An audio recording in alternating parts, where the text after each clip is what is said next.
Good morning, friends. I am Dr. Yogesh Sarode of Jivan Vikas Mahavidyalaya Devgram. I welcome you all in this session. In the last session, we had seen the lesson Education provides a solid foundation from the autobiography of APJ Abdul Kalam. Now, in this session, we will discuss about the lesson. Lesson is actually an excerpt from his autobiography. So we will discuss about the lesson and we'll see the underlying meaning in it. Friends, this is actually an excerpt from Kalam's autobiography, Wings of Fire, which he wrote with Arun Tiwari. In this short passage, he talks about his education at Schwartz High School, St. Joseph's College, and Madras Institute of Technology. In particular, he describes the professors and mentors who played an important role in building his career. See what he writes. I took some time to settle down at Schwartz High School, but when I did, I was back to being an enthusiastic 15-year-old student. I also grew to realize that the desire to learn was very important. One of my teachers there, Yadurai Solomon, was an ideal guide. He was warm and open minded, and he made his students feel comfortable in class. During my stay at Ramnathpuram, he became my mentor. He made me realize, among other things, that one could exercise enormous influence over the events of one's own life. Yadurai Solomon taught me that in order to make anything happen, I must desire it intensely. I must also be completely certain that it would happen. I have grown to realize that the kind of conviction is not only a strong motivating force, but it also does make things happen. I can illustrate this with an example from my own life. I was always fascinated by mysteries contained in the skies. Equally fascinating was the flight of birds. A simple boy from a remote part of the country, I was convinced that one day I too would fly. In later years, I became the first child from Rameshwaram to fly. Iyadurai Solomon was a great teacher because he instilled in children a sense of their own worth. He raised my self esteem and convinced me, a child of parents who had not had the benefits of a good education, that I too could aspire to become whatever I wished. With faith, you can change your destiny, he said. By the time I completed my education at Schwartz, I was confident and determined to succeed. The decision to study further was taken without a second thought. The nearest college was at St. Joseph's at Tiruchirappalli, a town more easily identified by its shortened name Trichy. In 1950, I arrived at St. Joseph's College to study for the intermediate examination. I was not a bright student in terms of examination grades, but thanks to my friends back in Rameshwaram, I had acquired a practical bent of mind. My good fortune with teachers continued at St. Joseph's College. Reverend Father T.N. Se Quiria taught us English and was also our hotel warden. We were about 100 boys living in three-storied hostel building, and Father Sikperia's energy and patience were amazing. He was very considerate, taking care of the smallest requirements of his students. I stayed on St. Joseph's campus for 4 years. I had two roommates, one an Orthodox Iyengar Brahmin from Srirangam, and the other a Syrian Christian from Kerala. The three of us had a wonderful time together. I vividly remember an incident from those days. We had invited our Catholic rector, Reverend Father Calathil, for lunch one Sunday. The menu included choice preparations from our diverse backgrounds. The result was rather unexpected, and the rector was lavish in his praise. We enjoyed every moment with Father Calathil, who participated in our unsophisticated conversation with enthusiasm. When I was in my final year at St. Joseph's, I acquired a taste for English, literature, and philosophy. I began to read the great classics, Tolstoy, Scott, and Hardy were special favorites, even though it was not easy to relate to their exotic settings. I was also around this time that I developed a keen interest in physics. Then, after my intermediate exam, I joined BSc course at St. Joseph's College. At the time, I had no knowledge of other avenues of higher education or of professional courses. It was only after I passed out of college that I realized that physics, though fascinating, was not my subject. I needed to take up engineering to realize my dreams, and should have done this straight after the intermediate exam. Better late than never, I decided. I applied for admission at the Madras Institute of Technology, MIT, at that time, and even now among the best places for technical education in India. I managed to get on the list of the selected candidates, but admission to the prestigious institution was an expensive affair. Around 1,000 rupees were required, a huge amount in those days, and a sum my father could not spare. Zora mortgaged her gold bangles and chain in order to help me out. I was deeply touched by her determination to see me educated. I promised myself that I would redeem her bangles as soon as possible with my own earnings. The only way to do that was to study hard and get a scholarship. I went at my studies determined to do well.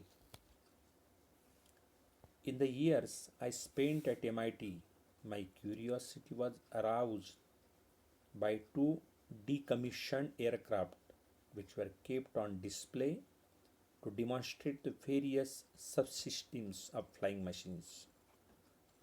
I felt a strange attraction towards them and would sit near them long after other students had gone back to the hostel. I had always admired the human will to fly.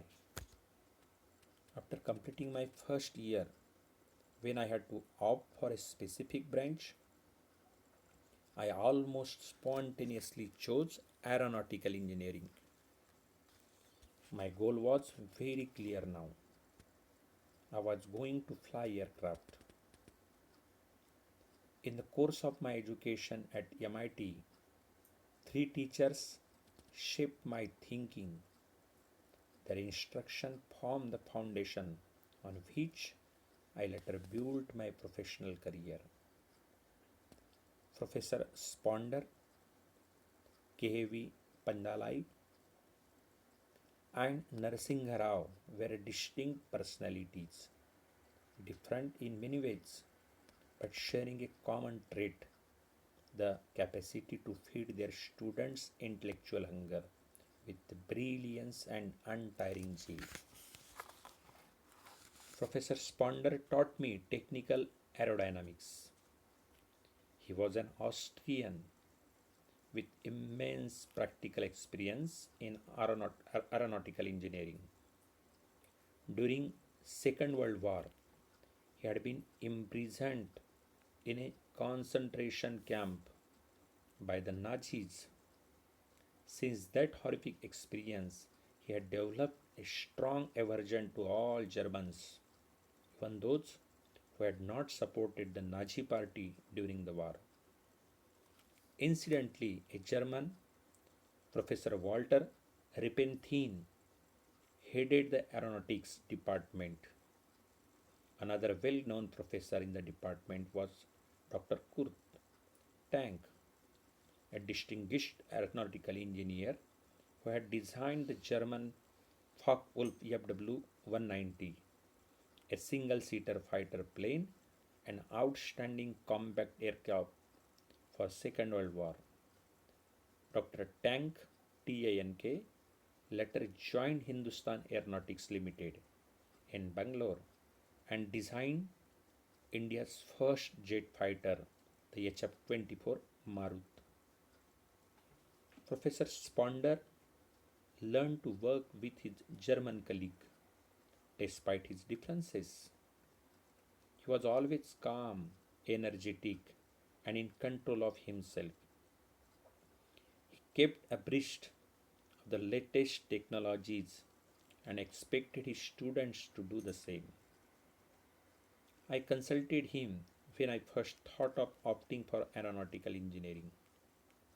He told me that one should never worry about one's foundations, have a sufficient amount of aptitude and passion for one's chosen field of study.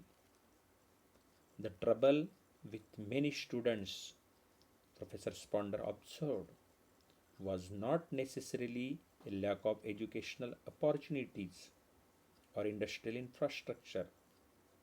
The trouble was in their failure to choose their field of study with sufficient care. Professor Pandalai taught aerostructure design and analysis.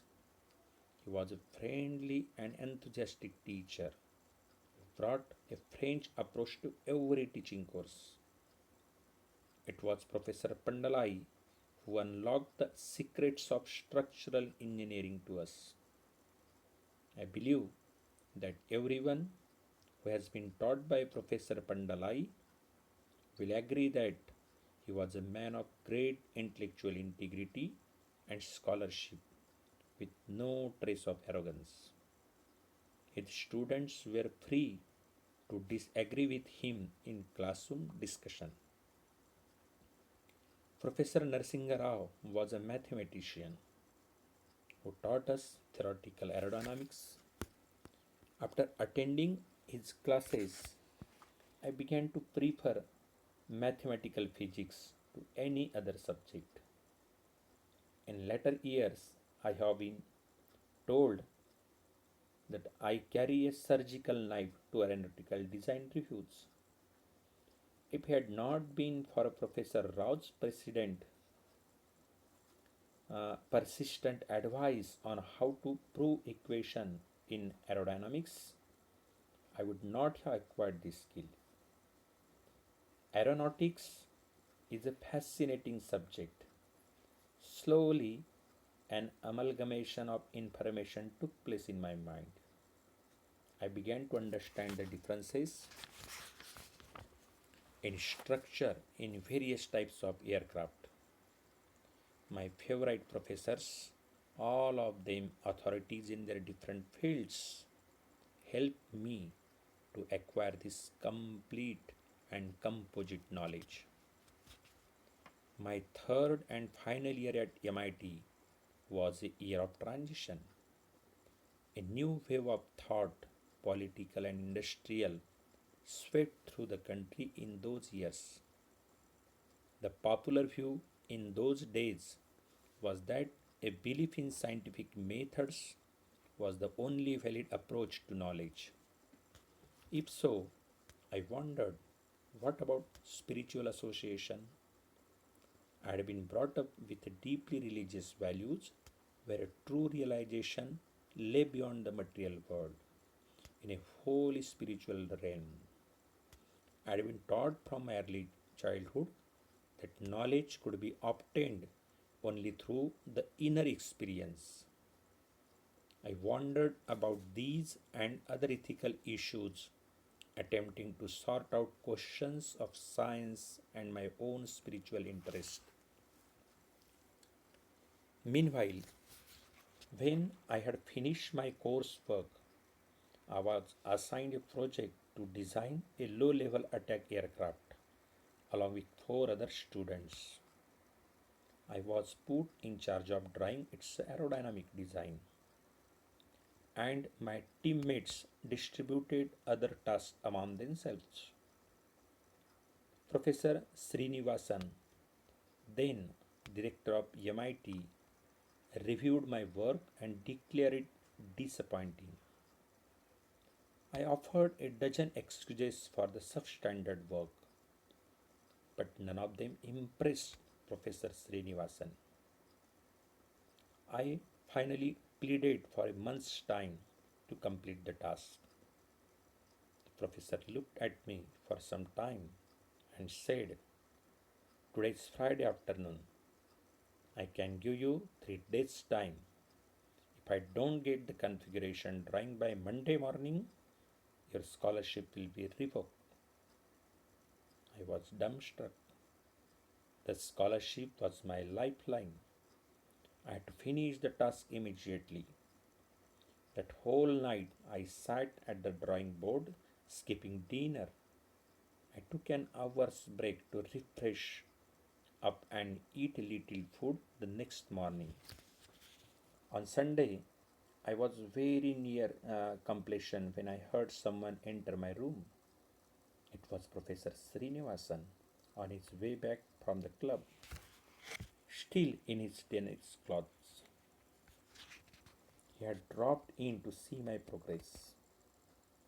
He examined my work, after which he patted my back affectionately, saying, "I knew I was putting you under great pressure with that impossible deadline, and honestly, I never expected you to perform so well."